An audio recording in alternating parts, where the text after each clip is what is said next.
Hi, Gary. It's good to see you and to have you here to interview you for the Carl Westerdahl Forum on RPI hockey. When you were growing up in Peterborough, what aspirations did you have with respect to hockey and baseball and lacrosse? I was playing lacrosse at the Miller Ball in Peterborough, and a gentleman came up to me and he said, "I understand, Gary." He said that you're still going to school at St. Peter's High School, and you play hockey here for the junior team. And I said yes, and he said, "Would you be interested in possibly attending a school in the United States to play hockey?" And I said, I guess I would. A week or two later, some information came from the school, from RPI, in the mail. Showed it to my mom and dad. They said, "Why don't you take this up to St. Peter's and ask the principal if he knew anything about the school," which I did. I found out, he said, that the president of the United States General Electric Company is a graduate of this school.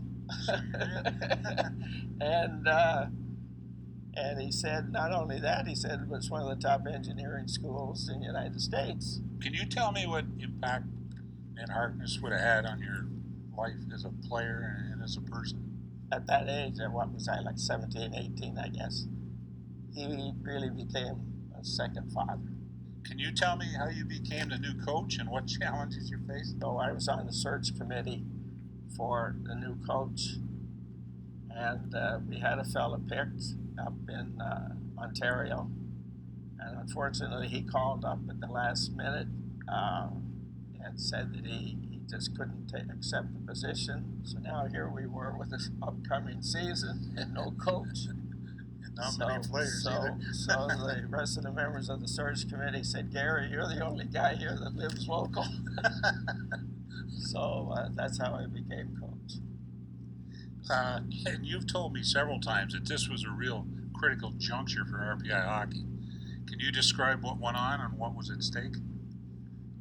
Well, the first season that I coached still had remnants of a few good players. I think we were 10-10. And then the next season that I coached, we had very few players that really were all that good at the game of hockey, and we ended up, I think we were 2 wins and 20 losses, which is not a very good record. My leading scorer that year was Al Jones, 20 points.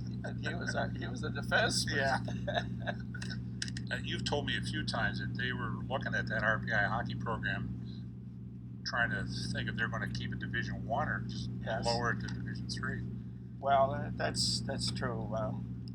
Henry Kumpf was the athletic director at that time, and I remember at the end of the 2-20 season, and he said they had some discussions about whether or not RPI could continue to compete in Division One, and that kind of set me back.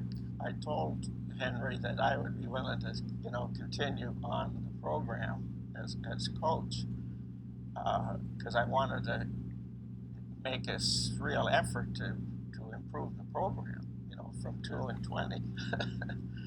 So I contacted a fella in Peterborough that I knew very well, Bobby Al. I drove up to Peterborough, and Bobby took me to the game. So I'm looking for these two guys, Richard Scammell and Dale Watson. Said, Bobby, that young Scammell and Watson, I said, those guys are two good hockey players. And he says, well, they're good students too.